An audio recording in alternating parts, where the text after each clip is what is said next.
Hey there, thanks for watching. In this video, I'm going to be sharing with you 5 of my top tips for living frugally in 2023.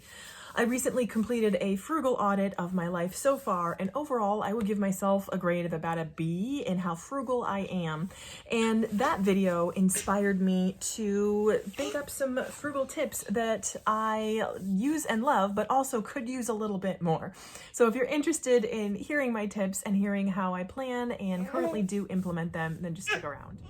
So here are my best frugal tips in 2023. Completely different day, completely different shot. I'm on the floor of a bathroom because I have an infant and that's how things go. First frugal tip is to hydrate.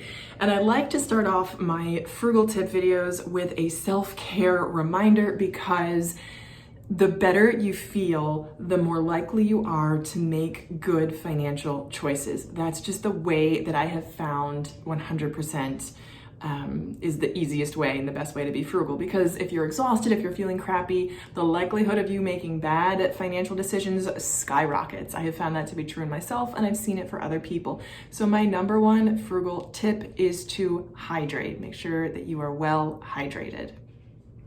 My next frugal tip in 2023 is to delay. And this is something else that I've spoken about in some of my budget videos, that the number one thing I do to make frugal decisions, frugally sound, financially sound decisions, is to delay any big purchases, because I find that the more I delay, the less likely I am to buy the item. And for the most part, I would say 80% of the things that I contemplate buying that are true luxury purchases, the most satisfaction I get is about thinking about the item. It's not actually having the item that makes me happy, it's thinking about the item that makes me happy. So I am happy to engage in that thinking, planning stage for as long as possible. So I try to delay making the purchase for as long as possible, and I have found that to work.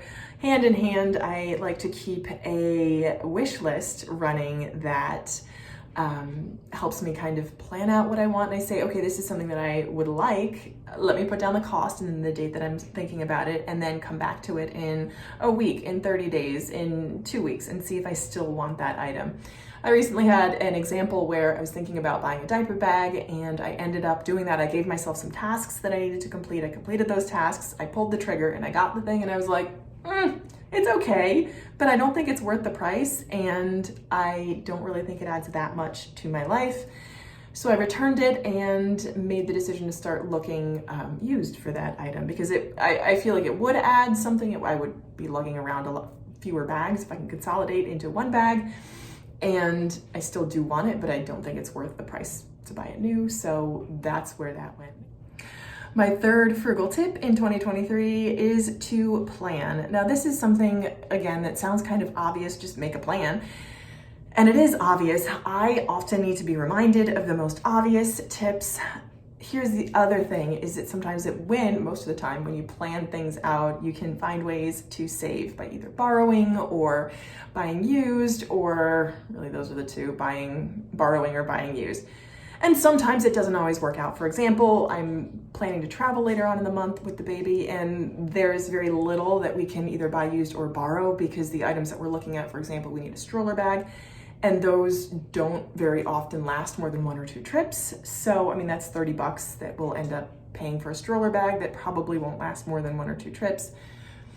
So that's where it is. But planning ahead and knowing that I need those items in the future is helpful. So that's all I can say about planning, is that if nothing else, it helps my sanity and helps me to know what's coming up and be able to anticipate and to save some money where possible.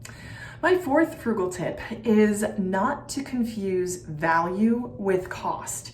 This is a big one, because using the aforementioned example of a stroller bag, I was looking at prices.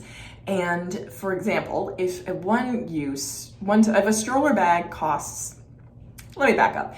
There's a whole range of different items you can get. There are the really, really cheap ones that cost like $20, and there are expensive ones that cost like $50. So the ones that cost $20 usually don't last more than 1 trip. The ones that cost $50 might last you 3 to 5 trips. So if I think about it and I say, okay, do I buy this one-time use one for $20, or do I buy one that might last us 3 to 5 trips for $50?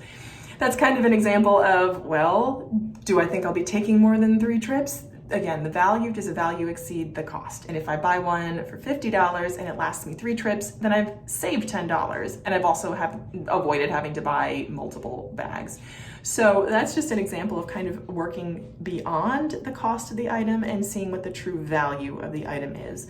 I am also a big proponent of the idea of buying once and buying well. I really try to buy the best that I can afford, emphasis on the afford part. So that's another element to bring into this calculation.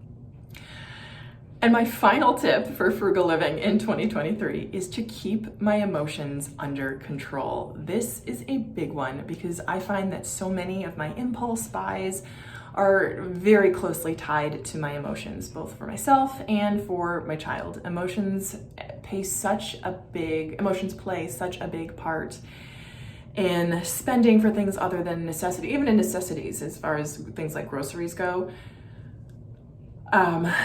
It's the idea of a thing that I find really plays into whether or not I purchase it. So being very mindful of my emotions. For example, if I'm much more likely to buy luxury items at the grocery store. So things like luxury items. What's a luxury item for me at the grocery store?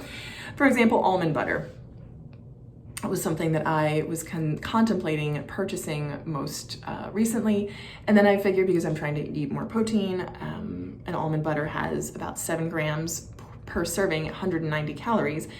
And I'm thinking I could probably get more calories, more bang for my buck when it comes just by getting plain old protein powder or finding another way to get that,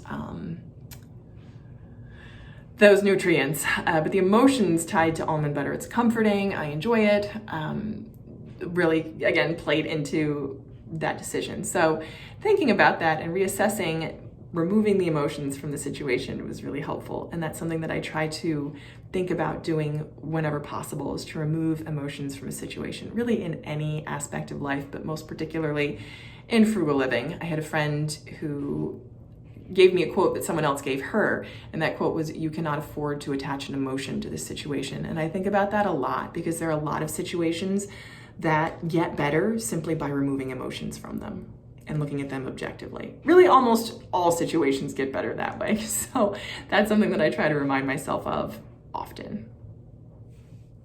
Okay, so those are my top 5 tips for frugal living in 2023. Again, I need them as much as anyone else, as I am on this no buy, low buy year. It's really helping me to remember what's most important in my life, and that would be time with the people I love, supporting emotional relationships with the people I love. Emotions can be wonderful with people, not so much with situations. So that's something that I am aiming to remember throughout this year and beyond. So thank you so much for watching. Leave me your best frugal tips for 2023 and beyond in the comments down below. I'd love to hear from you. Thank you again for watching, and I hope you'll keep watching. Bye.